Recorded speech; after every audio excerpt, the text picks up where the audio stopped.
A Grande Barreira de Corais, na Austrália, é o maior recife de coral do mundo. Pode ser vista do espaço e tem quase 350 mil quilômetros quadrados, com 600 variedades de corais, 1.500 espécies de peixes e 3.000 tipos de moluscos.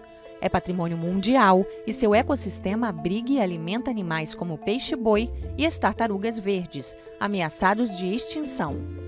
Mas o aquecimento global cobra seu preço e esse imenso recife pode desaparecer. Em 2016, teve o pior episódio de branqueamento, com 93% dos corais afetados.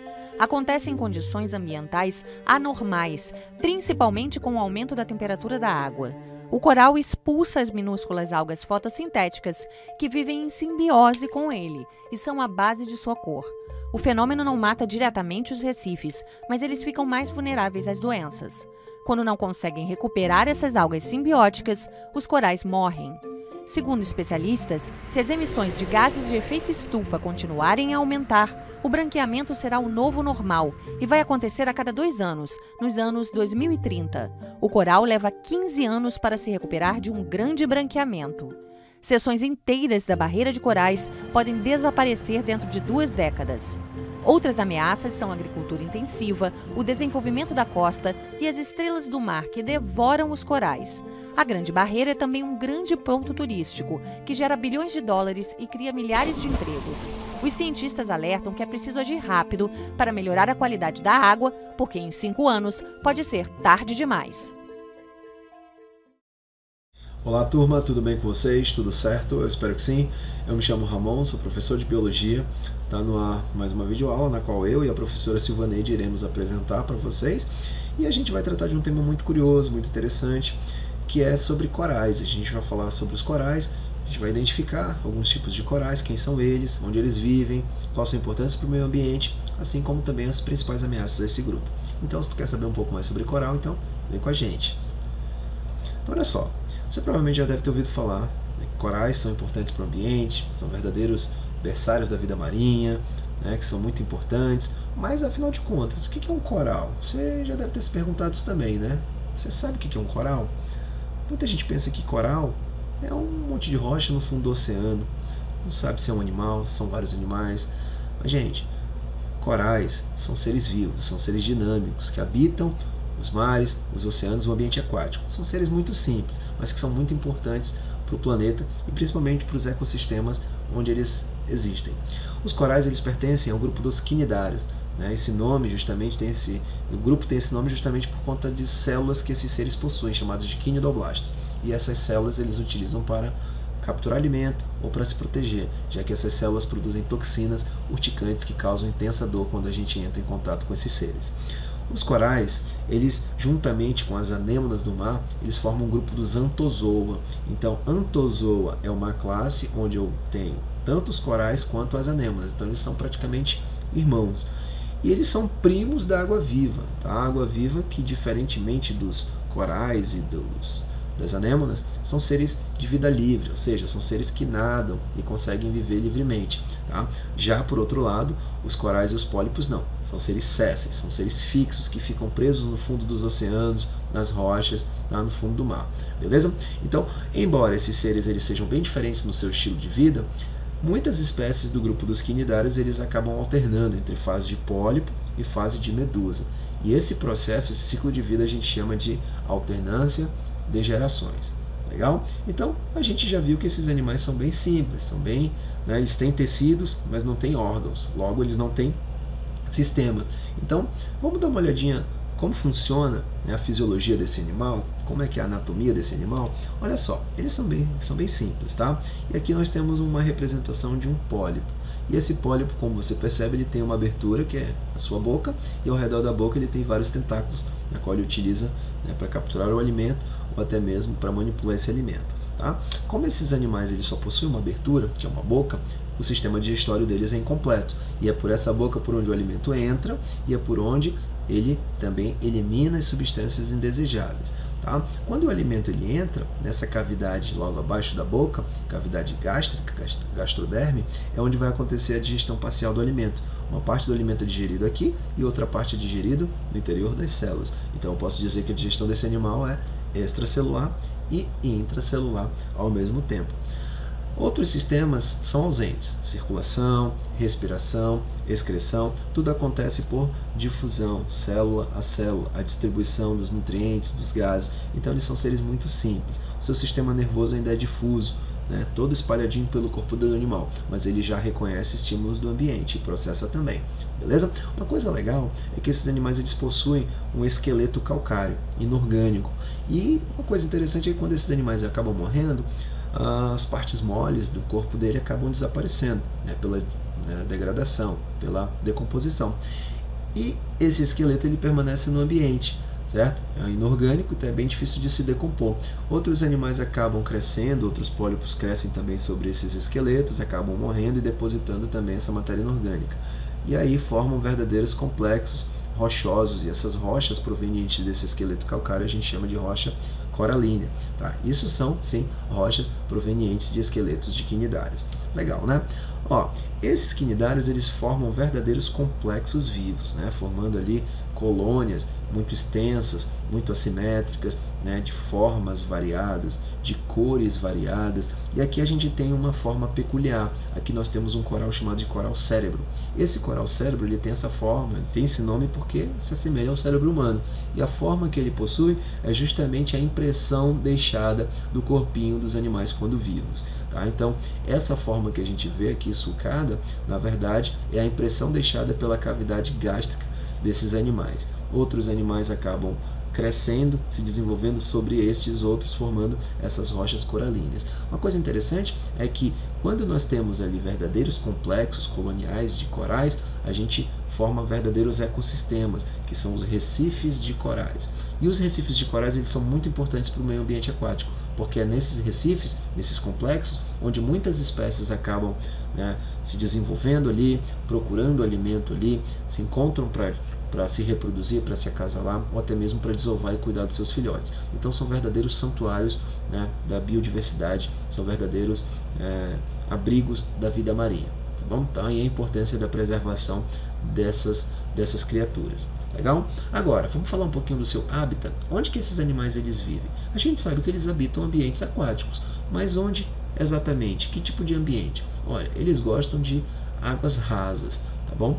Principalmente em ambientes de clima tropical, ocorre no mundo inteiro. Aqui, por exemplo, a gente tem um complexo de corais que ocorre na Austrália, na costa australiana, né? E aqui esse complexo ele pode chegar ali a mais de 2.000 quilômetros de extensão, então são gigantescos, verdadeiros complexos. E aqui no Brasil também podemos, né, observar recifes de corais. Aqui, por exemplo, a gente tem ali um complexo na região do Nordeste, em Abrolhos, na Bahia, tá bom? Então, lembrando que embora ali ocorra em grande abundância, esses corais eles ocorrem ao longo de toda a costa do Brasil. Beleza? Agora, vamos falar um pouquinho da sua importância ecológica. Além de eles formarem sistemas complexos, que são os recifes de corais, que são ecossistemas da vida marinha, esses corais eles também podem fazer relações com seres microscópicos. No caso, eles fazem relação mutualística com uma alga chamada de zooxanthella. Essas algas elas vivem juntamente com os quinidários, né, com os corais, e ele é uma relação muito harmoniosa. Essas algas elas produzem substâncias orgânicas pela fotossíntese e acabam cedendo aos quinidários, enquanto os quinidários, os corais, acabam, né, dando abrigo para essas algas e dando substâncias também para ela se nutrir. Acontece, gente, que essa relação ela pode ser quebrada. Lembrando que é uma relação mutualística, uma espécie depende da outra. Então, uma não consegue sobreviver sem a outra. E um problema que tem acontecido é o branqueamento do recife de coral, o branqueamento dos corais. O que é o branqueamento dos corais? É o branqueamento desses seres, né? Na verdade, são essas algas que dão coloração aos corais. E quando as algas elas acabam morrendo, né, por fatores, né, ambientais, por exemplo, a temperatura ou o nível de acidez nos oceanos, elas acabam morrendo e acabam branqueando o coral.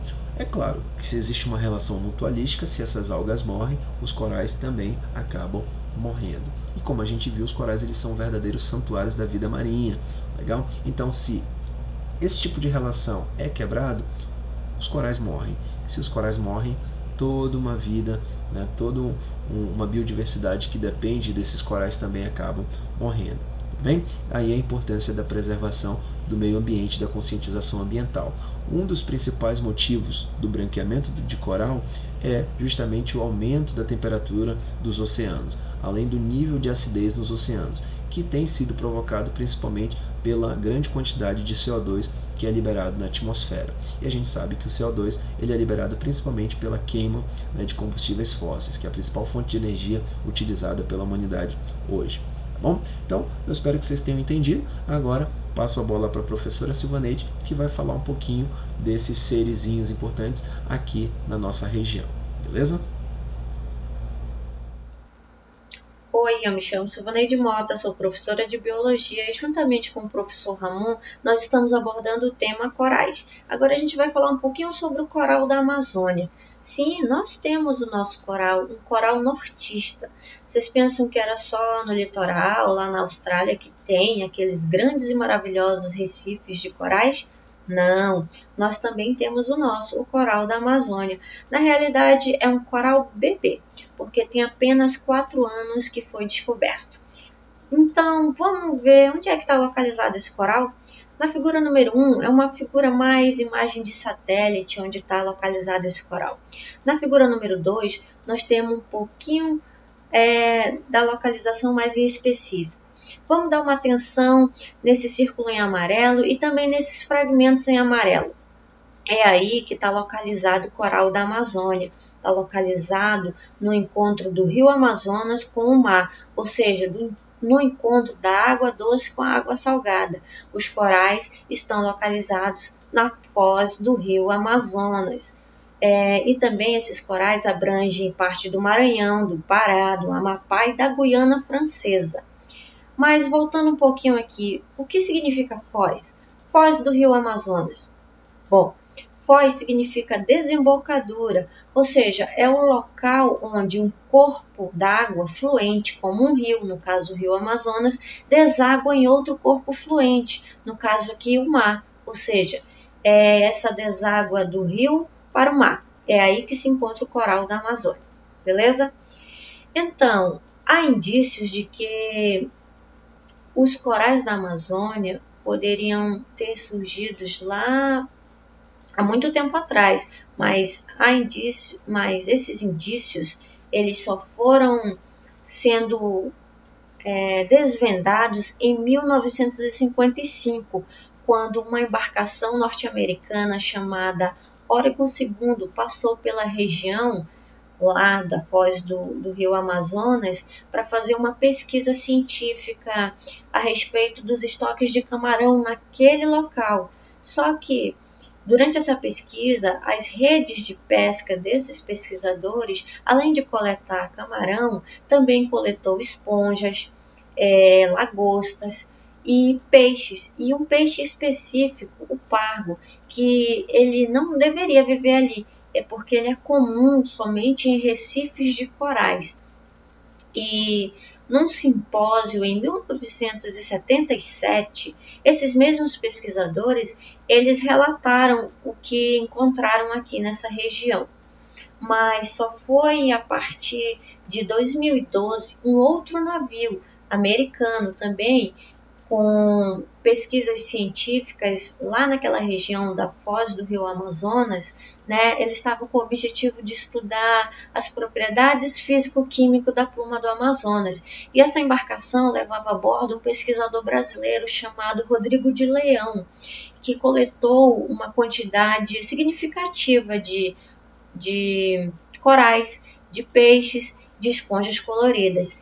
E para confirmar ou não a existência do Recife, foi organizada em 2014 uma outra expedição, uma terceira expedição, lá para a foz do rio Amazonas, com 11 pesquisadores a bordo, no navio Cruzeiro do Sul da Marinha do Brasil, saiu de Belém rumo ao Oceano Atlântico.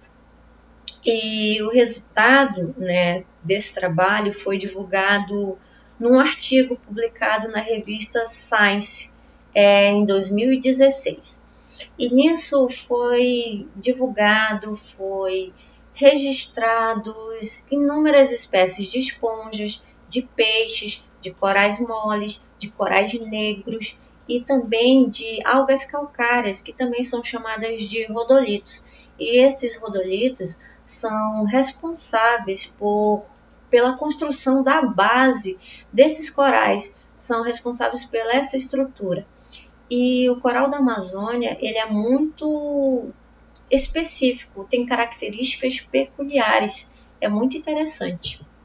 Então, aqui está o nosso coral da Amazônia, né, que são estruturas rígidas constituídas por organismos vivos.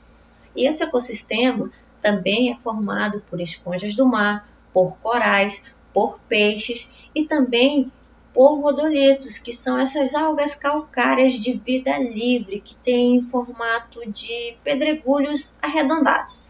E são formados por aglomerados de algas que se juntam, né, que se encrostam umas sobre as outras, mas também elas se encrostam em outros substratos, como conchas e até mesmo grãos de areia.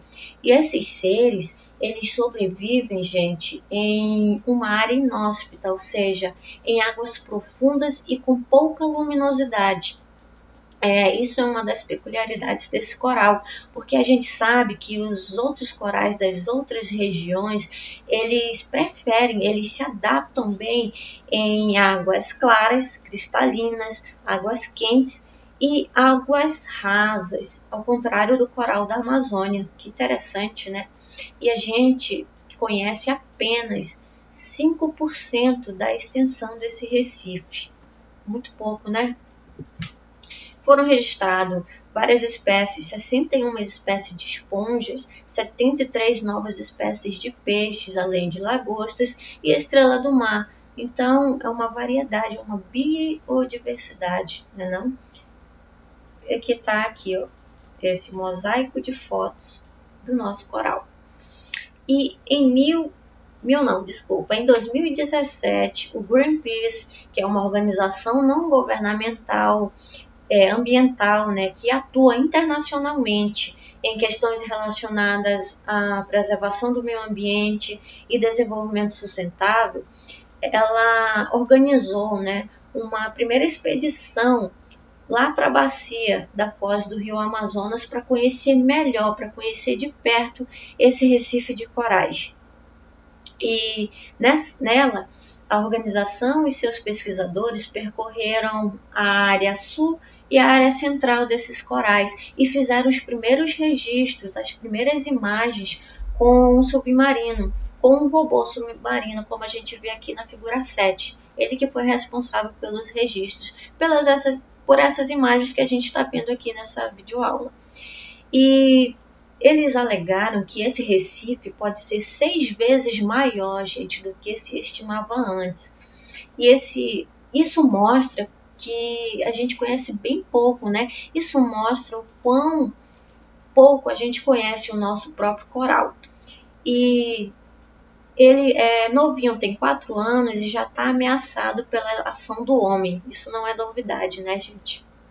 Enfim, uma empresa francesa petrolífera, chamada Total, ela tem uma área bem próxima desses corais. E isso gera uma grande preocupação, porque caso a empresa queira perfurar poços exploratórios perto dos corais, então vai acabar com tudo, vai acabar com essa biodiversidade, né? Porque um vazamento de petróleo, gente, pode contaminar os animais, que são alimento e fonte de renda para as comunidades próximas, para as comunidades que moram aí, além de destruir toda uma biodiversidade ainda desconhecida, ainda a ser explorada, né? Então a gente tem que dar um pouquinho de atenção ao nosso coral também.